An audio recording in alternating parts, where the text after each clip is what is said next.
বন্যায় ক্ষতিগ্রস্ত ১১টি জেলার মানুষের জন্য ঢাকা বিশ্ববিদ্যালয়ের টিএসসিতে গত ২২ আগস্ট গণত্রাণ সংগ্রহ কর্মসূচি শুরু করেছিল বৈষম্য বিরোধী ছাত্র আন্দোলন।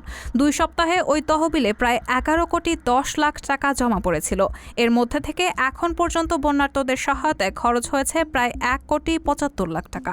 অবশিষ্ট প্রায় ৯ কোটি ৩৫ লাখ টাকা ব্যাংকে জমা রাখা হয়েছে বলে জানিয়েছেন বৈষম্য বিরোধী ছাত্র আন্দোলনের নেতারা। গণত্রাণ সংগ্রহ কর্মসূচিতে ঢাকা বিশ্ববিদ্যালয়ের নগদ অর্থ ছাড়াও শুকনা খাবার, পানি, জামাকাপড়, ওষুধ ও প্রয়োজনীয় সামগ্রী নিয়ে আসেন অসংখ্য মানুষ। সঙ্গে শিশুসহ অনেকেই প্লাস্টিক ও মাটির ব্যাংকে জমানো টাকা নিয়ে বন্যার্তদের পাশে দাঁড়াতে দেখা গেছে। চলতি মাসের শুরুর দিকে দেশের বন্যা পরিস্থিতির উন্নতি হওয়ায় গত ৪ সেপ্টেম্বরের পর নতুন করে আর গণত্রাণ সংগ্রহ করা হয়নি। এর মধ্যে গত শনিবার রাতে বৈষম্য বিরোধী ছাত্র আন্দোলনের অন্যতম সমন্বয়ক হাসনাত আবদুল্লাহ নিজের ভেরিফাইড ফেসবুক আইডি থেকে একটি পোস্ট দিয়ে জানান, ব্যয় বাদে বাকি টাকা ঢাকা বিশ্ববিদ্যালয়ের জনতা ব্যাংক, সোনালী ব্যাংক শাখা, ইসলামী ব্যাংক ও মোবাইল ব্যাংকিংয়ে সংরক্ষিত রয়েছে। এই পোস্টের পরেই ত্রাণ তহবিলের টাকার আয় ব্যয়ের স্বচ্ছতা নিয়ে নতুন করে প্রশ্ন ওঠে।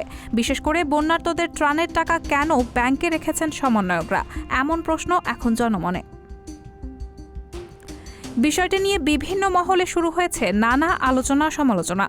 বন্যার্তদের নামে টাকা তুলে কেন সেটি তাদের সহযোগিতায় ব্যয় করা হলো না, সেই প্রশ্ন তুলছেন অনেকেই। কেউ কেউ আবার অর্থ আত্মসাতের চেষ্টা হচ্ছে বলেও অভিযোগ তুলেছেন।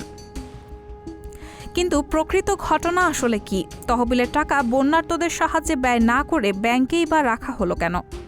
এ বিষয়ে বৈষম্য বিরোধী ছাত্র আন্দোলনের অন্যতম সমন্বয়ক হাসনাত আবদুল্লাহ বলেন, বন্যার্তদের সহযোগিতার উদ্দেশ্যে গঠিত ত্রাণ তহবিলের যে ৯ কোটি ৩৫ লাখ টাকা ব্যাংকে রাখা হয়েছে সেটি নিয়ে দুশ্চিন্তার কিছু নেই। প্রাথমিক ত্রাণ কার্যক্রমে খরচের পর তহবিলের বাকি অর্থের বেশিরভাগই জমা রাখা হয়েছে জনতা ব্যাংক, সোনালী ব্যাংক ও ইসলামী ব্যাংকের ঢাকা বিশ্ববিদ্যালয় শাখায়।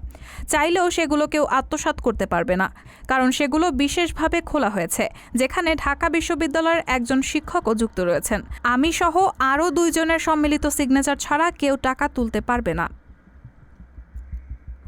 বন্যার্তদের পুনর্বাসনে ব্যাংকে গচ্ছিত টাকাগুলো ব্যয় করা হবে জানিয়ে হাসনাত বলেন, আগের অভিজ্ঞতা থেকেই আমরা জেনেছি যে বন্যার মতো প্রাকৃতিক দুর্যোগের পরবর্তী ধাপে ক্ষতিগ্রস্ত মানুষগুলোর অর্থ সহায়তা বেশি প্রয়োজন হয়। বন্যার পানি নেমে যাওয়ায় এখন ওই অর্থ ক্ষতিগ্রস্তদের সহায়তায় ব্যয় করা হবে। আরও আগে থেকেই আমরা ক্ষতিগ্রস্তদের বাড়িঘর নির্মাণ সহ অন্য কাজগুলো করে দেওয়ার কথা ভাবছিলাম, কিন্তু আয় ব্যয়ের অডিট কমপ্লিট না হওয়ায় সেটা সম্ভব হচ্ছিল না। আমরা ত্রাণ কার্যক্রমের আয় ও ব্যয়ের উপর একটি অডিট করছি। আগামী কয়েকদিনের মধ্যেই অডিট রিপোর্ট প্রকাশ করা হবে। অডিট শেষ করে শিগগিরই তহবিলের সব অর্থ বন্যায় ক্ষতিগ্রস্তদের পুনর্বাসনে ব্যয় করা হবে জানিয়ে হাসনাত আবদুল্লাহ বলেন, এক্ষেত্রে ক্ষতিগ্রস্তদের পুনর্বাসনে সরকার যে তহবিল গঠন করছে সেখানেই টাকাগুলো দেওয়া হবে। এর ফলে সুষ্ঠু ও কার্যকরভাবেই আমাদের তহবিলের অর্থ মানুষের কাছে আসবে বলে আশা করছি। কিন্তু এই অডিট কারা করছে?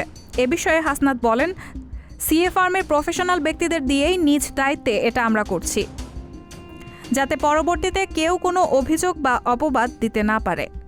প্ল্যাটফর্মের পক্ষ থেকে বিভিন্ন জেলায় যত সভা সমাবেশ হচ্ছে সেগুলোতেও ত্রাণের কোনো অর্থ ব্যয় করা হচ্ছে না বলে জানিয়েছেন হাসনাত আবদুল্লাহ। তিনি বলেন, কেউ যদি দেখাতে পারে যে আমরা ত্রাণ তহবিলের কোনো টাকা অন্য কাজে ব্যবহার করছি, তাহলে যা শাস্তি দেওয়া হবে বিনা বাক্যে সেটা মাথা পেতে নেব। রায়হানা মুন, সবার কথা।